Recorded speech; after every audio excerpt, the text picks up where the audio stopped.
अस्सलाम वालेकुम friends, welcome back to my channel. I hope you are all doing well. आज जो ये वीडियो है, जो हमारा टॉपिक है वो प्योरली ट्रांसलेशन पे है कि हमने ट्रांसलेशन कैसे करनी है सेंटेंसेस की। ट्रांसलेशन करने के बहुत से मेथड्स हैं। बहुत से लोग जो है एक सेंटेंस को देख कर उसकी वर्ड फॉर वर्ड ट्रांसलेशन कर देते हैं। वर्ड फॉर वर्ड ट्रांसलेशन करना ईजी होता है comparatively, this is my opinion, you may differ. लेकिन जिसको हम कहते हैं कि ठीक तौर पर ट्रांसलेट करना, कि जिससे दूसरा बंदा देख कर कहे कि ठीक किया हुआ है, इससे दूसरा बंदा इम्प्रेस भी हो जाए और आपको भी लगे कि आपने ट्रांसलेशन का उसका हक अदा कर दिया है, वो थोड़ी सी करने के लिए हमें थोड़ी सी वोकैबुलरी चाहिए होती है, थोड़ी सी प्रैक्टिस चाहिए होती है और थोड़ी सी प्रेजेंस ऑफ माइंड चाहिए होता है। तो वही हम आज करने लगे हैं। मैं कुछ सेंटेंसेस आज ट्रांसलेट करूँगी जो कि हम नॉर्मली अगर उन सेंटेंसेस को देखें तो वो हम अपने हिसाब से बस करते जाते हैं, लेकिन थोड़े से अगर ठीक तरह से कर लें तो वो अच्छे लगते हैं। तो इसी तरह हमारे डेली यूज़ के सेंटेंसेस आप कह सकते हैं कि हाँ, बोलने चालने में ये यूज़ हो जाते हैं सेंटेंसेस और हमें लिखे हुए भी नज़र आते हैं अक्सर कहीं कहीं। तो हम उनको ट्रांसलेट करेंगे ठीक तरह से जो देखने में अच्छे लगे। अच्छा जी, हमारा फर्स्ट सेंटेंस जो है वो है एक लफ्ज़ भी मत बोलना। ठीक है, अगर हम इसको ट्रांसलेट करें, जैसे अगर हम सोचे समझे बगैर, जैसे हमें इंग्लिश आती है हम वैसे सोचेंगे, हम कर लेते हैं, हमें आती है बहुत इंग्लिश, तो हम किस तरह से करेंगे? हम कर सकते हैं कि डोंट अटर अ वर्ड। ठीक है, ऐसे करेंगे ना, ऐसे भी ठीक है। लेकिन अगर हम थोड़ा सा और उसको अच्छा कर लें तो वो भी बेहतर है, तो हम इसको थोड़ा सा बेहतर कर लेते हैं। हम इसको आज कैसे ट्रांसलेट करेंगे? हम ऐसे करेंगे, don't breathe another word. ठीक है, ये इसके लिए आ जाएगा। वैसे भी ठीक है, डोंट अटर अ वर्ड, वो भी ठीक है, लेकिन इस तरह से करेंगे तो बेहतर है, don't breathe another word, एक लफ्ज़ भी मत बोलना। ठीक है, अब नेक्स्ट सेंटेंस हम देखते हैं क्या है। नेक्स्ट है कि मैं थक कर चूर हो गया हूँ। अब इसको हम कैसे ट्रांसलेट करेंगे? आप अपने माइंड में सोचें कि आप कैसे ट्रांसलेट इसको करेंगे। हम इसको ऐसे ट्रांसलेट करेंगे कि I am tired, I am dead tired, I am exhausted, I am drained. ऐसे करते हैं ना, इस तरह के जो वोकैबुलरी के वर्ड्स हैं उनको यूज़ करके, इस तरह से भी ठीक है। अगर हम इसको थोड़ा सा बेहतर कर लें तो हम किस तरह से करेंगे? I am quite washed out, यानी थक कर चूर हो जाने के लिए क्वाइट वॉश्ड आउट जो है वो एक बेहतर वर्ड है, वो हम यहाँ पे यूज़ करेंगे, I am quite washed out. ठीक है, अब नेक्स्ट सेंटेंस देखते हैं हमने कैसे करना है। नेक्स्ट है, उसने मुझे मक्कार नज़रों से देखा। इसको हम कैसे ट्रांसलेट करेंगे? अगर हमने ट्रांसलेट करना हो, जैसे हमें इंग्लिश आती है, हम वैसे इसको ट्रांसलेट करें तो हम क्या करेंगे कि he looked at me with cunning eyes. मक्कार होता है, कनिंग बंदा होता है मक्कार, तो विद कनिंग आइज़ हम ऐसे कर लेंगे, he looked at me with cunning eyes. अगर हम इसको बेहतर करेंगे तो हम कैसे करेंगे? इसको हम करेंगे he gave me A slay look.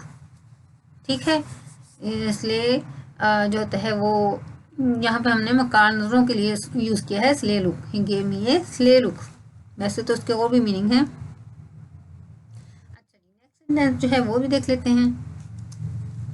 ये सेंटेंस है कि ये सड़क कच्ची है, यानी ये सड़क कच्ची है, यानी सड़क अभी बन रही है, वो पूरी तरह से कंस्ट्रक्ट नहीं हुई है। तो हमने इसको करना है कि ये सड़क कच्ची है, तो क्या करेंगे हम इसको? अगर हम करेंगे तो हम करेंगे कि this road is not fully constructed, या this road is under constructed, यही करेंगे ना।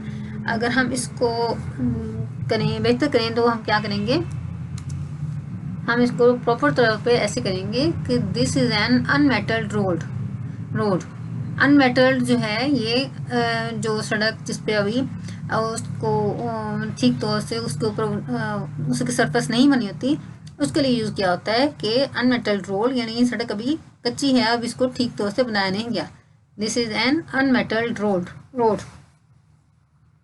अच्छा, इसी तरह नेक्स्ट सेंटेंस हम एक देख लेते हैं कि उसमें हमने क्या करना है। ये सेंटेंस है कि गिरने से इसकी गर्दन को झटका लगा। इसको हम कैसे करेंगे? इसको जर्क होता है झटका लगना, कि he felt jerk, while falling, या when he fell he felt jerk, ऐसे कर सकते हैं। यो भी और भी डिफरेंट तरीके हैं। तो हमने यहाँ पे इसको कैसे किया है, यहाँ पे हमने किया है the fall GERD his neck. GERD होता है झटका लगना, तो जर्ड की यहाँ पे हमने सेकंड फॉर्म यूज कर लिया है जर्ड। पास्ट टेंस का ये सेंटेंस था, इसलिए हमने कर लिया है GERD. The fall GERD his neck, यानी फॉल यानी गिरने से उसकी गर्दन को झटका लगा, जर्ड हुआ, झटका लगा। उसको जर होता है एक झुंझुनी सी आती है, उसको झटके के तौर पे उसको भी कहते हैं। अच्छा जी, अब नेक्स्ट सेंटेंस देख लेते हैं। नेक्स्ट सेंटेंस है कि वो इश्क में चूर है। अब इसको हम कैसे करेंगे, इसके लिए एक बहुत ही फेमस एक इडियम यूज होता है, हेड ओवर हील्स। ठीक है, उसके साथ भी हम कर सकते हैं, वो भी ठीक है। यानी he is head over heels in love, अगर हम ऐसे करेंगे तो ये भी बिल्कुल ठीक है। और इसके लिए एक और भी प्रॉपर वर्ड यूज होता है, हम वैसे कर लेते हैं। वैसे कैसे आएगा कि ही इज लव सिक, यानी इश्क में चूर है, यानी लव सिक, यानी उसके लिए, यानी इश्क में मारा जा रहा है बेचारा बंदा, उसके लिए आ जाएगा ही इज लव सिक। ठीक है, अब इसी तरह नेक्स्ट सेंटेंस देखते हैं। नेक्स्ट हमारा सेंटेंस है कि वो बीमार दिल है, या वो आशिक नाकाम है, यानी बेचारा बंदा जो है उसने इश्क किया है, वो नाकाम हो गया है। अब इसके लिए हम कैसे सेंटेंस बनाएंगे जो हमारा प्रॉपर सेंटेंस होगा, इसके लिए हम करेंगे कि ही इज लव लॉर्न। जैसे वो लव सिक था, तो यहाँ पे आ जाएगा बीमार दिल के लिए कि he is love Laurn. Laurn का मतलब होता है बंदा अकेला रह गया, तनहा रह गया, उसने सबने उसको छोड़ दिया। तो लव लॉर्न यहाँ पे एक कंप्लीट वर्ड है, तो ये आ जाएगा, यानी वो बीमार दिल है, यानी वो इसमें नाकाम हो चुका है। अच्छा जी, इसी तरह आप और सेंटेंस देखते हैं। अच्छा, ये सेंटेंस है उसने हंस कर शुक्रिया अदा किया। ठीक है, अगर हम इसको सेंटेंस को ट्रांसलेट करेंगे तो हम क्या करेंगे, शी थैंक्ड बाय लाफिंग, ऐसे ही करेंगे ना। तो हमने इसको ऐसे भी ठीक है। अगर हम इसको बेहतर कर लेंगे तो हम बेहतर तौर पे कैसे करेंगे, इसको हम करेंगे शी लाफ्ड हर थैंक्स, या शी स्माइल्ड हर थैंक्स। ठीक है, ये एक कंस्ट्रक्शन है, एक स्ट्रक्चर है, वो हम फिर कभी डिस्कस करेंगे कि ये क्या है स्ट्रक्चर। यहाँ पे हमने इसको ऐसे ही करना है, उसने हंस कर शुक्रिया अदा किया, शी लाफ्ड हर थैंक्स, या शी स्माइल्ड हर थैंक्स। अच्छा जी, अब इसी तरह एक और सेंटेंस देख लेते हैं। अच्छा, ये सेंटेंस है इसी असना में वो मर गया। इसी असना में, असना यानी इसी दौरान, उसी वक्फे में, उसी टाइम के अंदर वो मर गया। अब इसको हम कैसे करेंगे, अगर हम करें तो हम सिंपल वर्ड्स में ऐसे ही करेंगे, he died in the mean time. ठीक है, अगर हमने इसी असना में वो मर गया को हमने प्रॉपर करना है कि क्या ये चीज़ है, इसके लिए प्रॉपर वर्ड क्या आएगा, तो प्रॉपर तौर पर हम ऐसे करेंगे, in the interim he had died, या he had died in the interim, ऐसे हम करेंगे।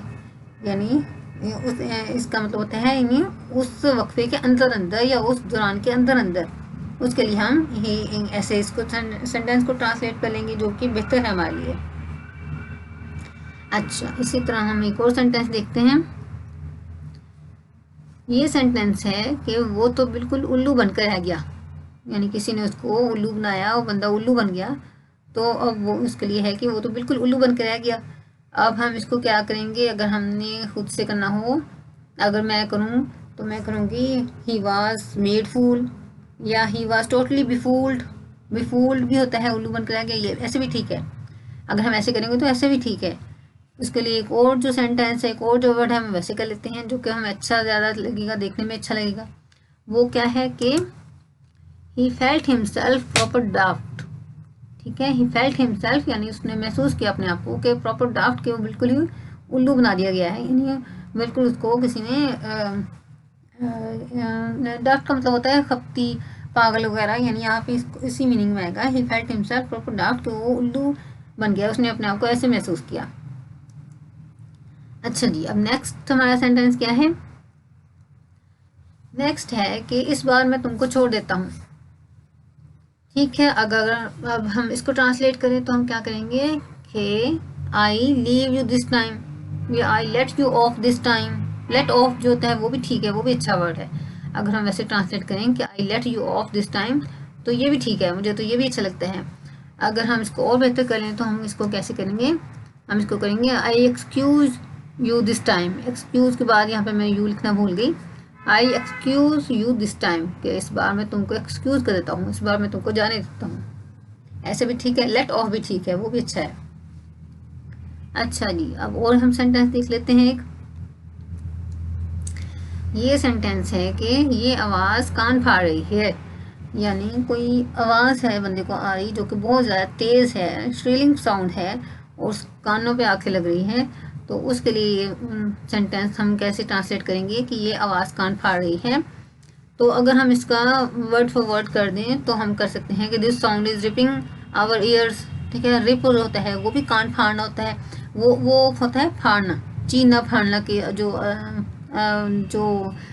क्या कहेंगे, असल जो मीनिंग है इसका रिप का वो चीरना या फाड़ना होता है किसी भी चीज़ को। लेकिन हम लफ्जी मतलब तो यहाँ पे करना नहीं है, हमने उसके सेंस को देखकर हमने असल सेंटेंस जो है उसके हिसाब से उसको सही ट्रांसलेट करना है। तो हम सही ट्रांसलेट इसको कैसे करेंगे, हम करेंगे इसको कि this sound is jarring to the ears. ठीक है, जरिंग, जर हमने पीछे भी थोड़ी देर पहले पढ़ाया है कि उसकी गर्दन को झटका लगा।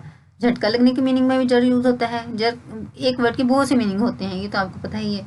यहाँ पे जो हमने कान फाड़ना है उसके लिए भी हमने जर ही यूज़ किया है कि ये साउंड जो है ये कानों के लिए बहुत सख्त किस्म की आवाज़ है, बहुत सख्त आवाज़ है जो कि कानों को ठीक नहीं लग रही।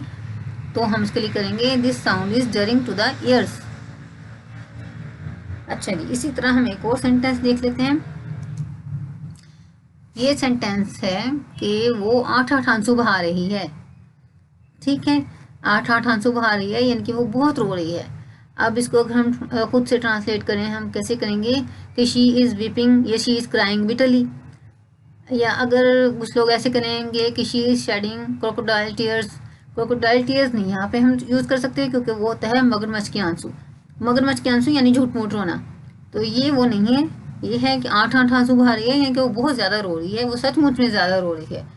तो हम इसके लिए वो यूज़ नहीं करेंगे। शी इज़ क्राइंग बिटरली या शी इज़ वीपिंग बिटरली, वो ठीक है, वो हम कर सकते हैं। लेकिन अगर हम और इसको बेहतर कर लेंगे तो हम क्या करेंगे इसको कि शी इज़ क्राइंग या she is weeping hot tears. Hot tears जो है ये ज़्यादा बेहतर है यहाँ पे 8-8 आंसू बहाने के लिए। तो हम यहाँ पे करेंगे she is crying hot tears या she is weeping hot tears. ठीक है, आई होप कि आपको समझ लग गया है कि जो मैं आपको कन्वे करना चाह रही थी। तो इसी तरह और भी बहुत से सेंटेंसेस होते हैं जिनको हमने अगर ट्रांसलेट करना हो तो अब अगर हम उसको एडवांस तौर पर ट्रांसलेट कर लें तो अच्छे लगते हैं वो किए हुए। ऐसे ही अगर हम वर्ड फॉर वर्ड ट्रांसलेट कर दें तो वो तो बंदा जैसे मर्जी उसको कर दे। लेकिन अगर अच्छी तौर पर ट्रांसलेट करनी है कोई चीज़ तो उसके लिए थोड़ी सी मेहनत चाहिए और थोड़ी सी वोकैबुलरी चाहिए, थोड़ी सी प्रैक्टिस होनी चाहिए। तो उसके लिए हम ऐसे करते रहेंगे कि हम अच्छी से अच्छी अपनी ट्रांसलेशन को करते रहें। मेरा मेन मोटिव जो है वो ट्रांसलेशन ही है, इसलिए मैं चाहती हूँ कि ट्रांसलेशन के ऊपर ज़्यादा वीडियो बनाऊँ। आई होप कि हमारा आज का जो टॉपिक था जो हम आज कन्वे करना चाह रहे थे वो हो गया है। नेक्स्ट वीडियो में हम किसी और टॉपिक के साथ मिलेंगे। टिल देन अल्लाह हाफिज़।